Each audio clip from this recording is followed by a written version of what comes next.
Eu vi uma palestra do fundador do Waze, que é o Uri Levine, Onde você ouviu?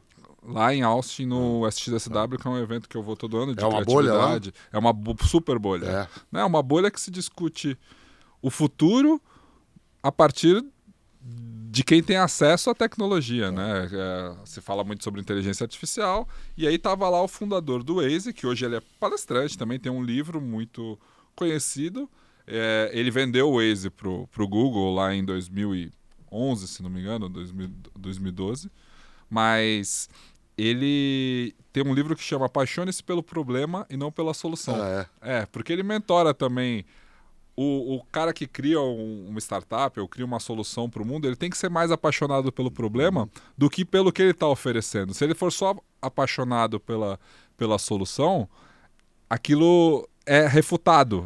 Esse é o ponto que eu queria trazer junto com o que você falou, de ter uma noção de que o que está dentro da sua bolha é um problema que tem que ter várias soluções para ele. Você tem que ser apaixonado pelo problema para tratar aquilo, acho que de uma forma mais madura, adulta, ou mais aberta para outras bolhas, se isso é possível. É isso?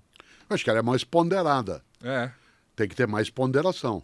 Há um princípio em ciência chamado parcimônia. Parcimônia é não só a economia de recursos para que você consiga, né, não desperdiçar aquilo que é necessário, como parcimônia de argumentos também. Né? O Hegel falava que quem exagera o argumento prejudica a causa. Né? Quem exagera o argumento prejudica a causa. E uma das coisas que conduz ao exagero, em várias situações, a perda da capacidade, né, de enxergar além do jardim, é uma dificuldade de se sentir inseguro ou insegura. Né? A ideia de insegurança, em larga escala, ela vem à tona quando não é que eu não consigo olhar além do meu mundo, é que eu não quero. Porque senão eu posso enxergar situações que eu não desejo, vou me sentir fraco, vou me sentir equivocado. Aí que tá. Toda vez agora, então, que você vai estourar a sua bolha, você vai entrar numa discussão para tentar clarear a visão de outras pessoas, o combate está mais agressivo. A gente está vendo isso. Sim, ele fica muito mais raivoso. Né? Isso desestimula as pessoas a ampliarem seus horizontes. Uma das coisas que a gente não pode, né, Pedro, você sabe, é numa perspectiva, usando aí a ideia do diálogo de Paulo Freire, em que o diálogo ele tem que ter um ponto de partida, que é o respeito recíproco. O segundo princípio dentro do diálogo, além do respeito, é a possibilidade de imaginar que a outra pessoa tem conhecimentos que você não tem e vice-versa, e é a troca que vai fazer crescer. E terceiro, que o fato de alguém não pensar como eu não significa que a pessoa esteja equivocada. E nem que eu esteja equivocado. É necessário chegar até isso. Quando a gente olha, né, essa perspectiva, eu nunca me esqueço de uma das coisas mais inteligentes que eu já vi, né, nesse tipo de debate, quando alguém diz, não, mas eu não penso assim. Esse é o meu jeito de pensar. Isto é o exagero do relativismo. Tudo vale porque eu sou livre, eu tenho minha cabeça. O exagero da liberdade de expressão. Exato. E eu me lembro que num podcast, né, a Gabriela Prioli estava sendo entrevistada e o podcaster, né, disse a ela, isso que você está falando não é verdade. Ela falava sobre política, sobre regimes políticos, falava em relação, por exemplo, ao nazismo, em relação, né, ao stalinismo. E a pessoa diz, não, isso não é desse modo. Ela falou, mas isso a ciência mostra. E aí o podcast respondeu, mas eu não penso assim. E ela, na hora, teve uma chave de leitura que eu achei genial. Ela disse assim, nossa, como você emagreceu, hein, agora, nesse período de férias? Ele disse, não emagreci, eu estou mais gordo. Alguns que ele falou, não, você emagreceu. Ele falou, mas olha para mim, se você pega o modo como eu estou, o modo como eu estava, não é verdade. Ele caiu na armadilha. Né? Ele disse, eu engordei 7, 8 quilos, eu não me lembro direito se é isso. Ela falou, não, eu acho que não. Eu acho que não, você emagreceu. Ele dizendo, não, eu não emagreci. Olha que coisa. A evidência é algo que pode, inclusive, levar a pessoa a tomar um susto naquele momento. Para onde que ela está indo? Isso, ela fica perdida. Onde que está indo essa discussão? O que eu quero provar? E em algumas situações, a ruptura da bolha, quando ela é não intencional, ela pode levar a um aprendizado ou a um desconcerto. Ficar surpreso e desconcertado. Mas uma das coisas que qualquer pessoa faz é buscar não escapar fora do terreno mais confortável. Não é casual que um bebê, aprecie ficar dentro do berço, não é estranho que ele queira, até quando fique em pé, ali dentro permanecer. No útero. Isso, no útero então mais ainda. Mais ainda. Quando você tira ele dali, você faz com que o mundo perca a segurança. Nessa hora, ele só vai, o bebê, notar a vantagem, que é andar em novos mundos. Sair de dentro do berço mais adiante. Mas no ponto de partida, a terceira lei de Newton, a lei da inércia, né, continua valendo. Né?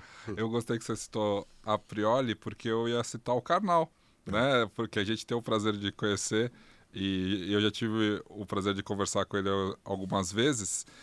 E me parece que a visão do historiador, ela é sempre muito...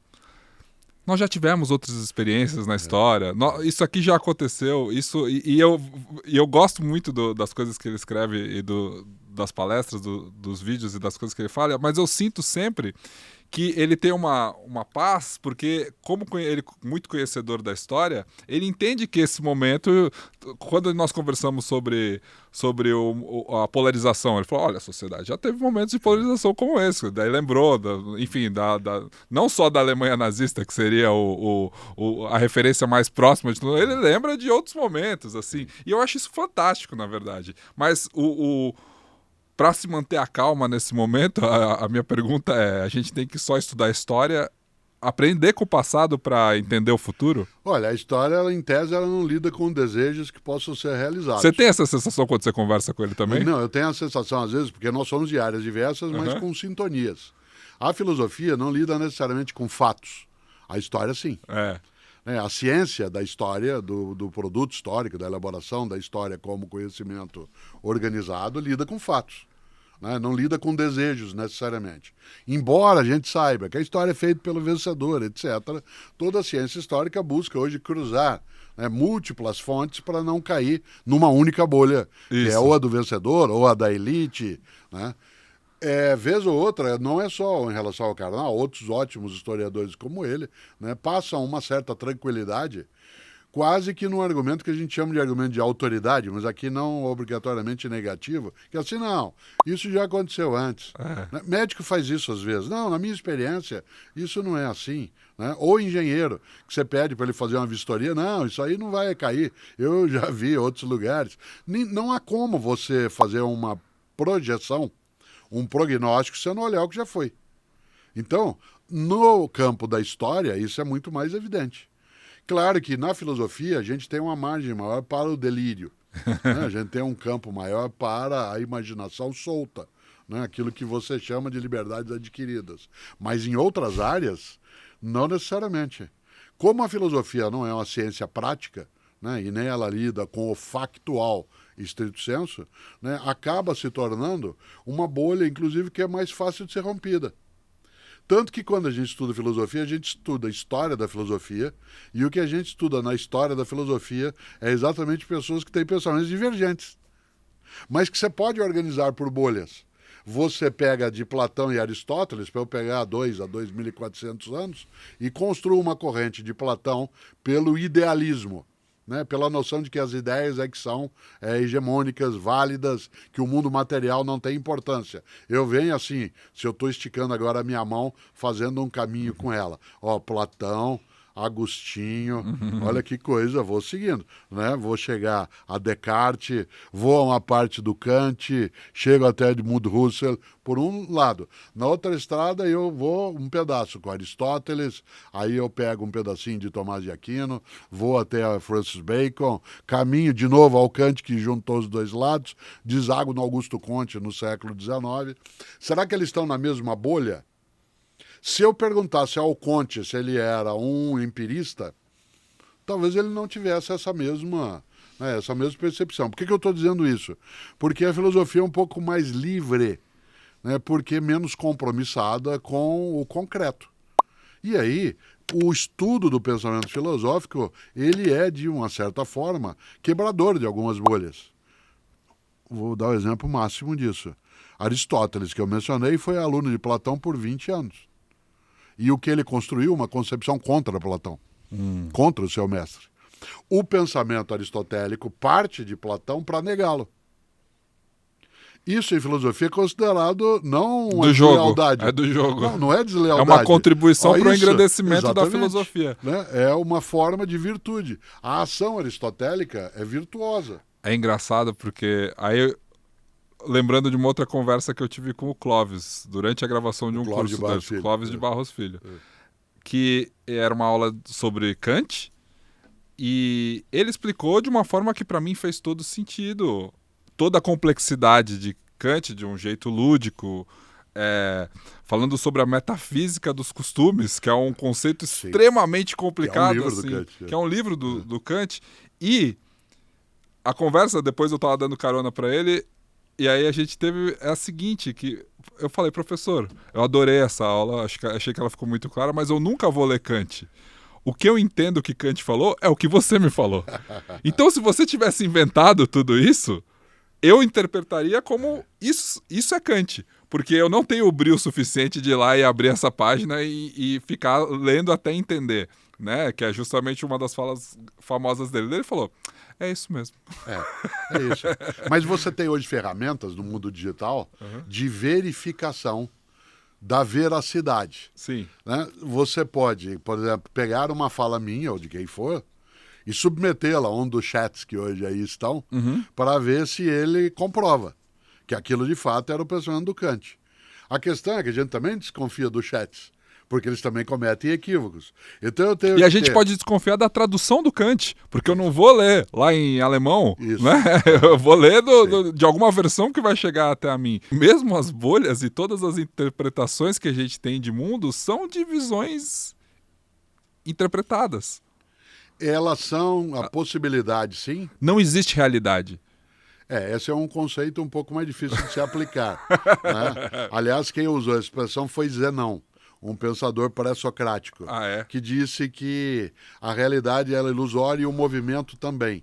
E que se alguém atirasse uma flecha, né, em mim, essa flecha teria que atravessar um espaço infinito. E ele dá o argumento matemático. A distância entre mim e ti, ela pode ser dividida ao meio, o meio no meio, o meio no meio, o meio no meio, até o infinito. Portanto, nunca a flecha ia chegar em mim. O jeito de discutir com o Zenão foi tacar uma flechada nele. Certo? E ela acertou. Até... Foi esse Zenão. O que eu... Se dá pra gente fechar o papo, que eu gosto muito, que eu lembrei de uma história que na verdade, para voltar do início, que você contava nas suas palestras mais quando eu era pequeno, e que você contou na palestra que você fez lá em Santo André, que é uma das que eu mais gosto, do canal do Cortella, trechos, né? Quando, pouco tempo depois do Paulo Freire ter falecido, mas você conta uma história de uma colega sua que dava aula para meninos de rua, próximo a área da Sé, no centro de São Paulo. No centro de São Paulo, próximo ao Mercadão ali. E aí, como ela teve que adaptar e sair da bolha dela, para essa história eu gosto muito. Sim, é uma história antiga.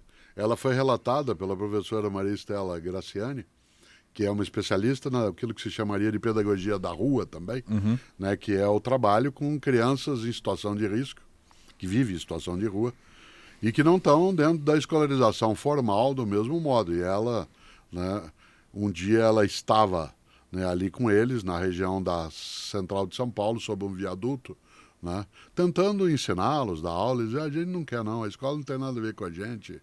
Né? A gente vai lá e não aprende nada, fica lá uma mulher falando na frente algumas coisas que apata nada. A gente sabe que apata nada, então não precisa ir. Aí ela foi convivendo com eles, olhando um pouco o que era mais o cotidiano, saindo da bolha dela, entrando na bolha deles. E eram meninos de 12, 13 anos que estavam vivos, né? Vários tinham tido pessoas que tinham perecido, crianças, né? Que morriam, seja por ataques, né, de adultos, seja pelo que for. E um dia ela estava ali, né? E, de repente, uma força de segurança que queria impedir as crianças de ficar, chegou. E eles saíram todos correndo. E ela não sabia o que fazer. E ficou meio para lá e para cá. Aí, depois de uma meia hora, eles se reagruparam em torno dela, que estava ainda assustada, porque ela correu, mas correu sem ter muita noção nem do porque estava correndo. Ela que conta isso. E aí eles falam assim, ô véia, você tem que aprender uma coisa, né? Na hora de correr, você correr atrás da gente, não faça isso. A gente corre separado. Quem corre junto é quem quer nos pegar, certo? Tem mais. Na hora, né, de correr, você correu reto, você tem que correr em zigue-zague, porque às vezes o que vai reto é a bala. E outras coisas que ela foi contando. E esse mundo que vai se desonubilando, ele vai esclarecendo, ele mostra o quanto que muitas vezes uma bolha dá a sensação de que a gente já sabe as coisas, só porque aquilo que a gente pensa do mundo coincide com aquilo que a gente acha que o mundo está sendo. E não necessariamente. Por isso eu volto ao Boff. Leonardo Boff, um ponto de vista é a vista ao partir de um ponto. Aí diz, então, vale qualquer coisa? Não, né? Vale o que é concreto. Ah, mas eu não decido o que é real? Não, você diz esse mundo real não existe. Sim, é o Zenão. Né? Se você tomar a flechada, né, você vai descobrir. Você acha que vacina não funciona, exponha-se ao vírus.